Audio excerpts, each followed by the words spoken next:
Hello, and welcome to Math with Mr. Bill. I'm Bill Anderson.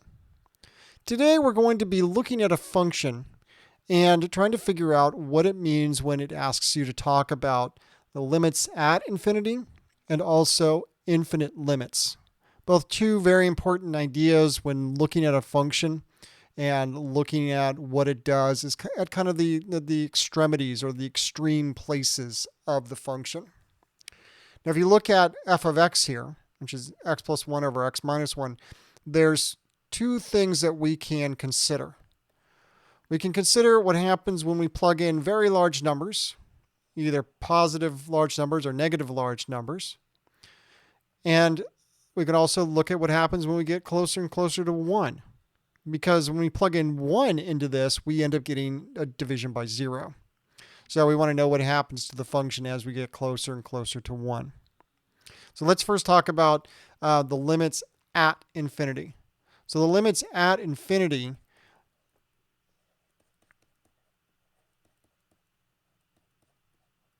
is finding quite literally the limit as x approaches positive or negative infinity.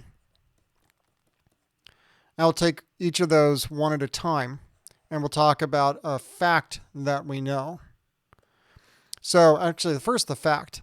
So one thing that we know is the following, that the limit as x goes off to positive or negative infinity of 1 over x, or really 1 over x to the p, is equal to 0 when p is greater than 0.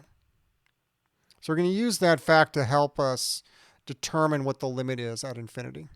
So we'll look at the first one, the limit as x approaches positive infinity of x plus 1 over x minus 1.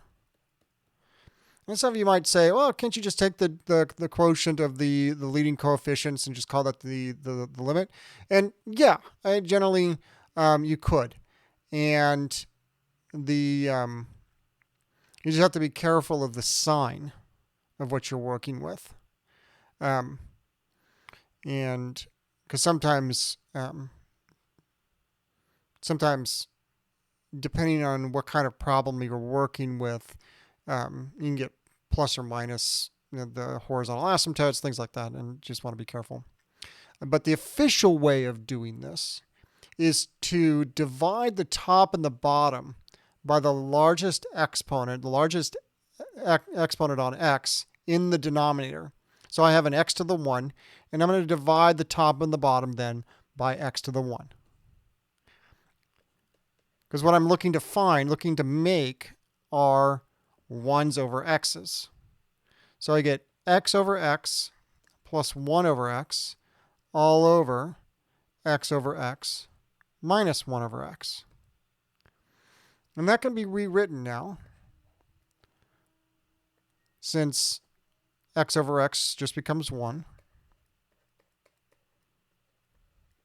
So I get 1 plus 1 over x all over 1 minus 1 over x. Then we use our generally accepted fact that 1 over x, as x goes off to infinity, is 0.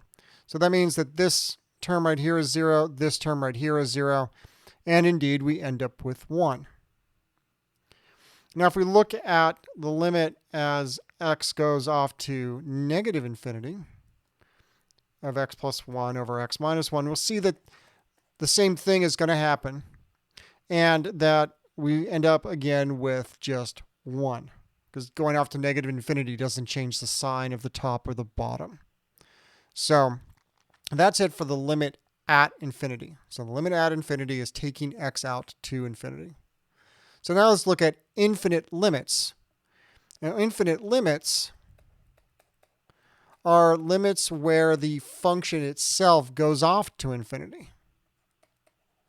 So the limit takes x off to something. Could be a number, could actually be infinity, where f of x goes off to positive or negative infinity. So what point then is the most interesting for f of x equals x plus 1 over x minus 1? And that's the point at which the denominator becomes 0. So we want to know what happens as x approaches 1. Now, because we're dealing with a rational function, just going up to 1 is not going to do us much good. We're going to have to actually look at what happens as x goes off to 1 on the right and on the left. So we're going to do that. And this is what you're going to typically do for any division by 0. Is you're going to look at what happens as you approach it from the left and from the right.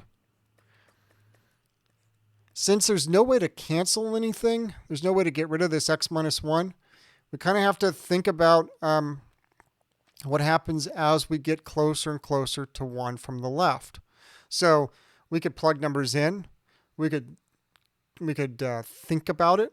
Think about what happens as we get closer and closer to 1 on the left, so that we can figure out to which infinity it's going. So let's kind of think of a couple of numbers here. We could say x is 0.9. Well, if x is 0.9, then we get not dealing with the limit. We're dealing with, so we get 1 or 0.9 plus 1, so that's 1.9 over 0.9 minus 1, which is negative 0.1. So that's 1.9 divided by 0.1, which is the same thing as 1.9 times negative 10. So that's negative 19. If we do the same with, say, 0.99, we get 0.99 plus 1, so it's 1.99, all over 0.99 minus 1, which is negative 0.01. And that's 1.99 times negative 100, which is negative 199. So you can see as x gets closer and closer to 1 on the left, that the function is getting more and more negative, larger and larger negative numbers. So I think it's safe to say then, as the limit as x approaches 1 from the left of x plus 1 over x minus 1, then that function is negative infinity. It's going off to negative infinity. And if we do the same thing on the right, so we take the limit as x approaches 1 from the right, we're going to want to, we're going to expect that this goes off to either positive or negative infinity again. So let's take x is equal to 1.1. And so we get 1.1 plus 1, which is 2.1, divided by 1.1 minus 1, which is positive 0.1, which is 21. And so you can do the same thing again. You can do 1.01 or 1.001, and you get bigger and bigger positive numbers. So the limit as x approaches 1 from the right ends up being positive infinity. So those are the two infinite limits, or one-sided limits. And just to round this out, because both limits are going off to different infinities, the limit as x approaches 1, just 1, not from either side. Well, because we can't decide, well, not that we can't decide, that the function goes off to both positive and negative infinity, then the limit is divergent. The function is divergent at 1. So we can say that the limit doesn't exist. We can say f of x diverges, which is to say that it doesn't go off to either infinity, but it goes off to both infinities.